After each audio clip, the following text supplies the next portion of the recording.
Hello praise Lord, नमस्कार। प्रभु यीशु मसीह के मधुर नाम में आप सभी को प्रेमी सलाम। आप सभी का अभिनंदन करते, स्वागत करते। साथ ही साथ भारत देश में भारत विकास होना चाहिए और भारत जानकारी आपको मैं देना चाहता हूं। इस समय भारत देश में अलग अलग प्रकार के कानून कायदे हो रहे हैं और उल्टा सुल्टा हो रहा है, जिसमें कोई विकासता नजर नहीं आ रहा है। साथ ही साथ मैं आपको बताना चाहता हूं, गुजरात की धरती से बोल रहा हूं, आशीष राजकुमार।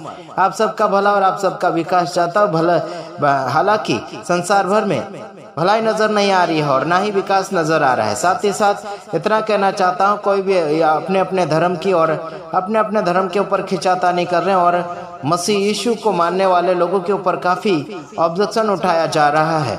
मेरे ऊपर काफी इधर उधर से फोन आ रहे हैं। आज मेरे पास फोन आया, उड़ीसा से फोन आया और इलाहाबाद से फोन आया और जगह जगह से काफी जगह से फोन आया जो मुझे याद नहीं है। बल्कि आपको मैं इतना कहना चाहता हूं कि जो मसीह लोगों के खिलाफ में जितने विरोध कर रहे हैं, अलग अलग प्रकार के ऑब्जेक्शन उठाया जा रहा है और झूठ का सहारा लेकर मसीह लोगों को बदनाम किया जा रहा है और उन लोगों के ऊपर ऑब्जेक्शन उठाए जा रहे हैं, केसेस किए जा रहे हैं, उनके ऊपर मार तोड़ किया जा रहा है, चर्च या घर के ऊपर हमला किया जा रहा है और उनका कोई भी मुकदमा दर्ज नहीं किया जा रहा है। मैं आपको कहना चाहता हूं कि ये भारत देश सभी के लिए है और सभी जाति और यानी कि हर एक रीति रिवाज और समाज के लोग यहाँ पर रहते हैं। ये भारत देश एक महान देश कहा जाता है, बल्कि भारत देश में रहने वाले अपनी करतूतें और अपने खराब काम को प्रकट करने पर तुले हुए हैं। मैं आपको कहना चाहता हूँ, भारत देश में प्रेमी और दयालु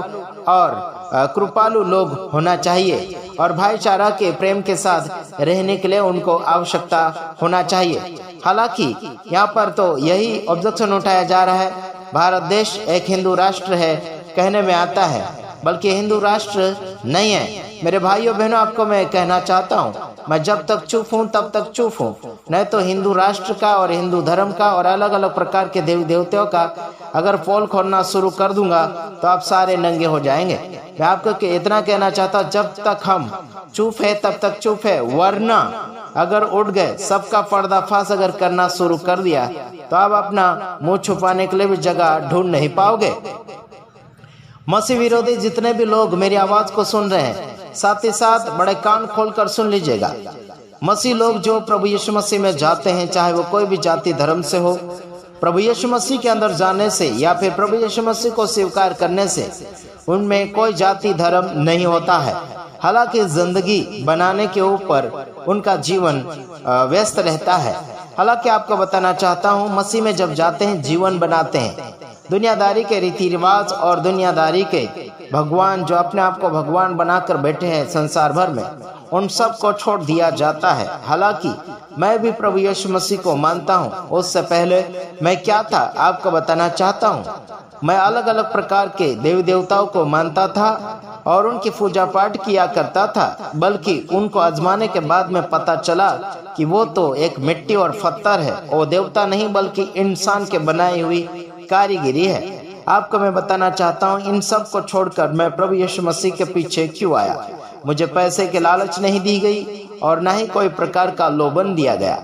मुझे तो बस यीशु मसीह के बारे में शिक्षा मिली। यीशु मसीह क्या है, कौन है, क्या कर सकता है, क्या नहीं कर सकता, सारी बातें जानने के बाद मैंने यीशु मसीह को अपने जीवन में उद्धारकर्ता के रूप में स्वीकार किया। हालांकि मैं किसी धर्म को मानता नहीं और जो मनुष्य के बनाए धर्म, इन सभी धर्मों को मैं बिल्कुल नहीं मानता। ये बस खिलौना है और इनके पीछे जाने से कोई भी काम अपना नहीं बनता है।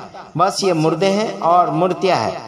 मूर्ति का मतलब मुर्दा होता है, जिसके पीछे आगे पीछे कुछ नहीं होता। वो ना ही तो खाती पीती, ना ही बोलती चलती बैठती उठती, उसका हाथ पैर नाक कान सब कुछ होते हैं, बल्कि वो सब बंद है। हालांकि भजन संहिता उसका 115 अध्याय में आप देख सकते हैं, उसमें पूरा उसका डिटेल लिखा गया मूर्ति के विषय में।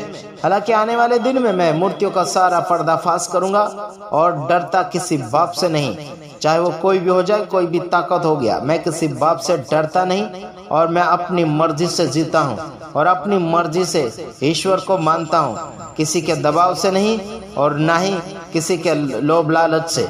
मैं अपनी मर्जी से प्रभु को मानता हूँ और अपनी मर्जी से प्रचार कर रहा हूँ। खुदा यीशु मसीह ने जो मार्गदर्शन बताया है उस मार्ग को बताने के लिए मुझे कोई संसार का कोई लाल या फिर कोई अधिकारी रोक नहीं सकता।